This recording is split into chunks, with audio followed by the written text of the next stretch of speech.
Camera ముందు కూర్చొని బాధగా ఏడిస్తేనో ప్రజెంట్ ఉన్న జనరేషన్లో రక్తం పంచుకొని పుట్టిన వాళ్ళనే నమ్మలేకపోతున్నాం. మిమ్మల్ని ఎవరు నమ్ముతారు? ఎందుకు నమ్మాలి? మీరు జెన్యూన్ పర్సన్ అయితే మీకు జరిగిన ప్రాబ్లం ఉంటాయి కదా, ఏవో కాగితాలు డాక్యుమెంట్స్ ఏవో ఉంటాయి కదా, అవి రికార్డ్ చేసి పెట్టండి. మీకు 1 మిలియన్ సబ్స్క్రిప్షన్స్ ఉన్నారు, ఒక్కొక్క రూపాయి చేసిన 1 మిలియన్ అమౌంట్ మీ అకౌంట్లోకి వస్తుంది. Hi hello everyone, welcome to Jigel Raje YouTube channel. Film makers అని ఎందుకు అనలేదంటే, ఇది ఒక రివ్యూ లేకపోతే డిస్కషన్ సజెషన్ వీడియో కాదు. మనలాంటి ఒక రివ్యూవర్ చేసిన తప్పు అండ్ మిస్టేక్ అనే దానికంటే కూడా తప్పనే అనొచ్చు. ఎందుకంటే ఒక రివ్యూవర్గా యూట్యూబ్లో డెవలప్ అవుతున్నప్పుడు యూట్యూబ్ని బేస్ చేసుకుని ఉండకుండా మళ్ళీ తర్ఫీ అని ఒక కెఫే లాంటిది ఒకటి ఓపెన్ చేసి దాంట్లో లాస్ వచ్చేసి ఇప్పుడు జనాల దగ్గరికి వచ్చేసి నేను ఛానల్ అమ్మేస్తున్నాను, సో నా ఛానల్ కొనుక్కోండి, లేకపోతే మీకు తోచినంత నాకు సహాయం చేయండి అని ఇప్పుడు ప్రజెంట్ యూట్యూబ్లో ట్రెండింగ్గా మారిన మహీధర్ భయ్యా గురించి క్లియర్ కట్గా పిన్ టు పిన్ మాట్లాడుకోబోతున్నాం. ఆయన ప్లాన్స్ ఏంటి, ఆయన ప్లానింగ్ ఎలా ఉంది అనేసి క్లియర్గా మాట్లాడుకోబోతున్నాం. ఇంకొక విషయం ఏంటంటే, ఇది జస్ట్ మన అనాలిసిస్ మాత్రమే. అంటే ఇలా ప్లాన్ చేస్తున్నాడేమో అనేసి, మేబీ అలాగైనా జరగవచ్చు, అలాగైనా జరగకపోవచ్చు. జస్ట్ అనాలిసిస్ చేసి సో ఆయన ప్లానింగ్ ఏంటనేసి పిన్ టు పిన్ మాట్లాడుకుందాం. వీడియోని స్కిప్ చేయకుండా ఎండింగ్ వరకు చూడండి. ఇంతవరకు మన ఛానల్ని సబ్స్క్రైబ్ చేయకుండా ఉంటే ప్లీజ్ సబ్స్క్రైబ్. ఆల్రెడీ బిఫోర్ నేను నిన్న ఒక వీడియో చేశాను, ఆయన యూట్యూబ్లో అప్లోడ్ చేస్తున్నాడు video, and YouTube guide lines ప్రకారం ఆ వీడియో వర్త్ కాదు యూట్యూబ్కి. ప్రజెంట్ ఉన్న అంటే రూల్స్ అండ్ రెగ్యులేషన్స్ ఏదైతే యూట్యూబ్ అల్గారిథం ఉందో దానికి సంబంధించి ప్రజెంట్ అలా క్యూఆర్ కోడ్లు కానీ మొబైల్ నెంబర్లు కానీ అలా పెట్టకూడదు అనేసి కొద్దిగా యూట్యూబ్ స్ట్రిక్ట్ చేసిన తర్వాత దాన్ని ఆయన అప్లోడ్ చేస్తున్నాడు అండ్ యూట్యూబ్ వాళ్ళు డిలీట్ చేస్తున్నారు. అలాగే 2 times జరిగింది. ఇక అంటే ఫస్ట్ టైం జరిగినప్పుడు సెకండ్ మళ్ళీ ఒక షార్ట్ వీడియో పోర్ట్రేట్లో రికార్డ్ చేసేసి ఇలా నేను వీడియో పెట్టాను, నా అంటే దురదృష్టం, నాకు అదృష్టం కూడా లేదు, నా వీడియోలు కూడా డిలీట్ అయిపోతున్నాయి అని చెప్పేసి మళ్ళీ సెకండ్ వీడియో పెట్టిన తర్వాత అది కూడా డిలీట్ అయిపోయింది. ఫస్ట్ ప్లానింగ్ ఏంటంటే, అంటే నాకు తెలిసి ఓవరాల్గా ఇదంతా ఒకటే ప్లానింగ్. ఈ ప్లానింగ్లో స్టార్టింగ్ పొజిషన్ ఏంటంటే, నాకు తెలిసి మహీధర్ భయ్యాకి నిజంగానే 60-65 లక్షలు పెట్టేసి ఆ తర్ఫీ అనేది ఓపెన్ చేశాక లాస్ వచ్చిందా? ఒకవేళ వస్తే విత్ ప్రూఫ్తో చూపించాలి. ఎందుకంటే యూట్యూబ్లో అంత ఆశమాష నమ్మరు కదా జనాలు. ఏదో నేనేదో చెప్పేసాను మాటలతోటి నాకు అమౌంట్ ఇచ్చేస్తారంటే అది నథింగ్ కదా. అసలు అది పెద్ద కామెడీ, అది పెద్ద ఫన్. అది ఆయన మరి ఆ ప్రాబ్లం వచ్చిందో రాలేదో తెలియదు, కానీ నాకు వచ్చేసిందని చెప్పేసి ఏదో వీడియోలో మాట్లాడుతూ బాధపడుతూ ఏడవలేక కక్కలేక మింగలేక అన్నట్టు ఆ ఎక్స్ప్రెషన్స్ ఇచ్చేస్తే జనాలు డబ్బులు వేసేస్తారా? ఆల్రెడీ జనాలు డబ్బులు వేయడం స్టార్ట్ చేసేసారు. జరిగింది అన్నదానికి రీజన్ ఏంటి అది చూపించారు అనుకోండి, ఇంకా నీకు దాదాపు 1 మిలియన్ సబ్స్క్రిప్షన్స్ ఉన్నారు. వాళ్ళందరూ ఒక్కొక్క రూపాయి చేసినా కానీ 1 మిలియన్ రూపీ అయిపోతుంది మీకు. సో ఆ ప్రాబ్లమ్ని చెప్పండి పర్టికులర్గా, సో ఇది అని చెప్పేసి. అలా చెప్పకపోవడం వల్ల వచ్చే డౌట్స్ ఏంటో తెలుసా? ఫస్ట్ వన్, ఇది ఒక పెద్ద యూట్యూబ్ స్కామ్ అని డౌట్ వస్తుంది. ఆ డౌట్ కూడా ఎలా వస్తుందో చెప్తాను. ప్రజెంట్ టెక్నాలజీ ఎంత అడ్వాంటేజ్ అయిపోయిందంటే మనకి, మన చేతిలో ఉన్న మొబైల్ తోటే ప్రపంచాన్ని చుట్టేయచ్చు. అంత టెక్నాలజీ మన చేతిలోకి వచ్చేసింది. అంటే ప్రతి ఒక్క పీపుల్ కూడా, ప్రతి ఒక్క ఆడియన్, అంటే నీ ఛానల్ని నీ వీడియోని ఫాలో అయ్యే ఆడియన్ అలాగే ఆలోచిస్తారు. నువ్వు వీడియోలు ఏమని చెప్పావు, నేను ఛానల్ని అమ్మేస్తున్నాను, సో అమ్మడానికి నాకు కొన్ని రెస్ట్రిక్షన్స్ పెట్టారు, కావాలని అమ్మబుద్ధి కావట్లేదు, నాకు కొంచెం హెల్ప్ చేయండి, నా వెల్ విషర్స్ అండ్ నా ఛానల్ని ఫాలో అయ్యే వాళ్ళు చాలామంది ఉన్నారని మీరు వీడియోలో చెప్పారు. ఓకే, నిజంగానే మీకు పీకల లోతున మునిగిపోయి ఉంటే ఛానల్ అమ్మేయచ్చు కదా, ఎందుకు అమ్మట్లేదు? జనాల దగ్గర నుంచి అమౌంట్ రాబట్టుకోవడానికి ఫస్ట్ రేజ్ అయ్యే డౌట్ ఇది. 100% ఎవరికైనా కడుపుకు అన్నం తింటున్నాం కాబట్టి ప్రతి ఒక్కరికి క్యాజువల్గా వచ్చే డౌట్ ఇది. ఛానల్ సో మీరు అమ్మేశారు, జనాలు ఒక మాట తీసుకున్నారు, మీ ఛానల్ అమ్మేశారు, సో మీరు ఫర్దర్గా ఇంకెన్ని ఛానల్స్ ఉన్నాయి? నాకు తెలిసినవే ఒక 3 or 4 ఛానల్స్ ఉన్నాయి. జబర్దస్త్ మహీధర్ అనేసి మీరు యూట్యూబ్లో సెర్చ్ చేశారంటే ఆయన ఎన్ని ఛానల్స్ ఉన్నాయి అన్ని బయటకు వస్తాయి. సో ఇన్ని ఛానల్స్ మెయింటైన్ చేసేటప్పుడు మీరు లాస్ అవ్వడం అనేది అసలు నథింగ్ అండి. మీరు చెప్పినా కానీ అది నమ్మడానికి సాధ్యపడదు. ఎందుకంటే ఇవాళ రేపు యూట్యూబ్లో అండ్ ప్రమోషన్స్లో ఎంత ఇన్కమ్ ఉందో మేము చెప్పాల్సిన అవసరం లేదు, మీరే చెప్పారు ఆల్రెడీ 1 CR వచ్చింది అనేసి. సో ఇదంతా ఏం చేశారు, ఎక్కడ పెట్టారు, ఏంటి, అదంతా పక్కకు పెట్టేస్తే ప్లానింగ్ ఎలా ఉందో తెలుసా? బాగా పాపులర్ అయిన యూట్యూబర్, నేను ఇప్పుడు చెప్పబోయే ఈ టాపిక్ మేజర్ టాపిక్ ఇది. ఈ టాపిక్కి నేను రెఫరెన్స్ కూడా చూపిస్తాను ఎండింగ్లో.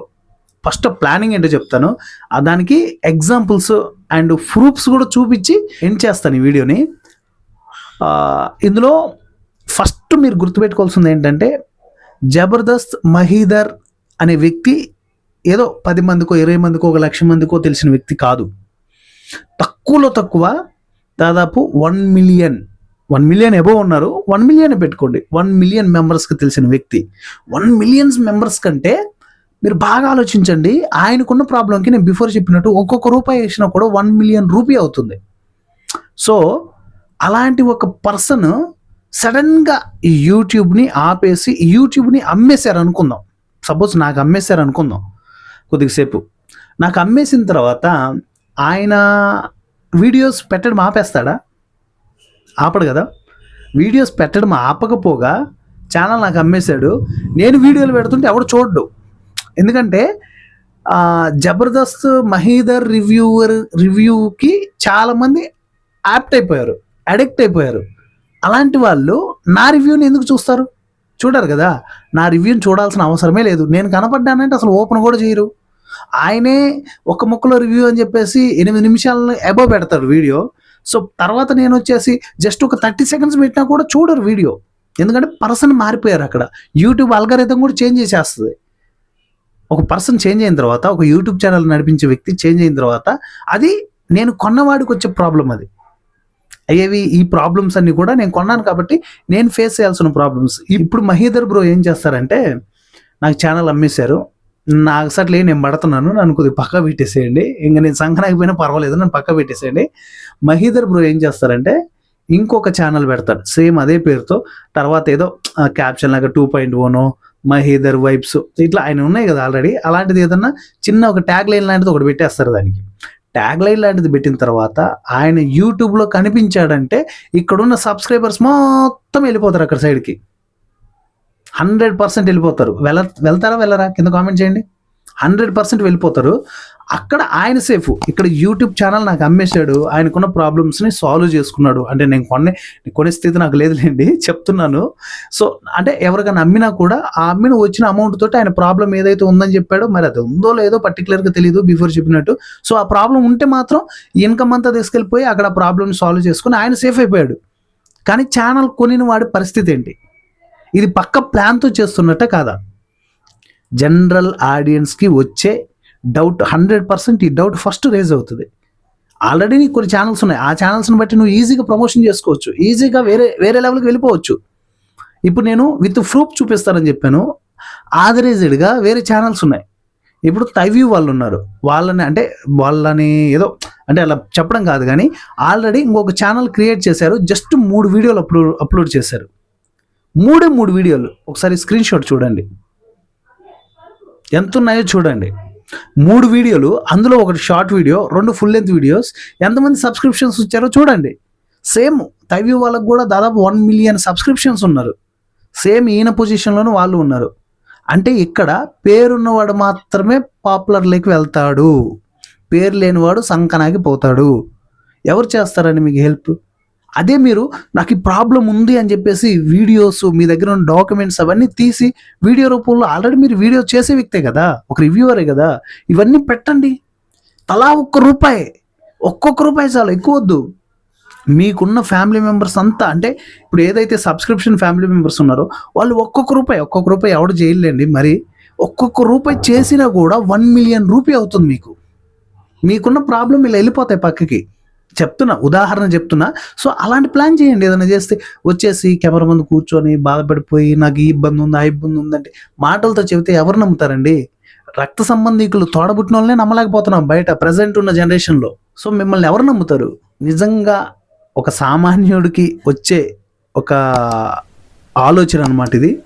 నిజంగానే ఇలాంటి ఒక ప్లానింగ్లో ఉన్నాడా లేదా అనేసి ఖచ్చితంగా ఆయన స్పందించాలి మళ్ళీ. ఎందుకంటే ఇలాంటి డౌట్స్ చాలా వచ్చాయి. అంతెందుకు, నేను నిన్న వీడియో చేస్తే అది వైరల్లోకి వెళ్ళిపోయి కింద కామెంట్స్ వస్తున్నాయి. ఏం సమాధానం చెప్తాం? నిజమే కదా అనిపిస్తుంది. సో ఇలాంటి ప్రాబ్లమ్ని ఫేస్ చేసేటప్పుడు మీకున్న ప్రాబ్లం పర్టికులర్గా ఆల్రెడీ నాకేదో పరువు ఉంది, ప్రతిష్ఠ ఉంది, అదంతా దిగిపోతుంది అని అనుకోవడానికి లేదు. ఇప్పుడు మీరు ఆల్రెడీ దిగజారిపోయిన స్థితిలో ఉన్నారు. సో అలాంటప్పుడు మీ ప్రాబ్లం క్లియర్గా కళ్ళకు కట్టినట్టు చూపించడంలో తప్పే లేదు. ఎందుకంటే మీరు ఆ ప్రాబ్లం నుంచి ఫస్ట్ సేఫ్ అవ్వాలి అంటే మీరు ఆ ప్రాబ్లం నుంచి ఆడియన్స్కు చూపించాలి. మీరు కష్టపడి ఒక రివ్యూ చేసి అంత పెద్ద పాపులారిటీ వచ్చిందంటే మీరు కష్టపడ్డారు, మీరు రివ్యూ చేయాలనుకున్నారు, వీడియో రూపంలో జనాల ముందుకు పెట్టారు కాబట్టి అది అంత పెద్ద పాపులర్ అయిపోయింది. నేను మాట్లాడిన ఈ డిస్కషన్ జెన్యూన్ అనుకుంటే మాత్రం కింద కామెంట్ చేయండి, ఎందుకంటే చాలా కామెంట్స్ వస్తున్నాయి. ఫస్ట్ టైం అనమాట నా ఛానల్లో ఇంత కామెంట్స్ రావడం. నేను చెప్పింది నిజంగా మీకు జెన్యూన్ అనిపిస్తే కింద కామెంట్ చేయండి భయ్య. సో మీ కష్టం ఏదైనా విజువల్గా క్రియేట్ చేసి ఆడియన్స్కి చెప్పండి, వాళ్ళకి తగినంత వాళ్ళకి తోచినంత అమౌంట్ ఇవ్వడానికి వీలుగా ఉంటుంది. గైస్, ఇవాళ వీడియో నీ ప్లాన్ నాకు పక్కా అర్థమైంది మహీధర్ అనే డిస్కషన్ వీడియో ఎలా అనిపించింది కింద కామెంట్లో తెలియచేయండి. ఇంతవరకు మన ఛానల్ని సబ్స్క్రైబ్ చేయకుండా ఉంటే ప్లీజ్ సబ్స్క్రైబ్. నెక్స్ట్ వీడియోలో మళ్ళీ కలుసుకుందాం. అంతవరకు bye bye, thank you and Jai Hind.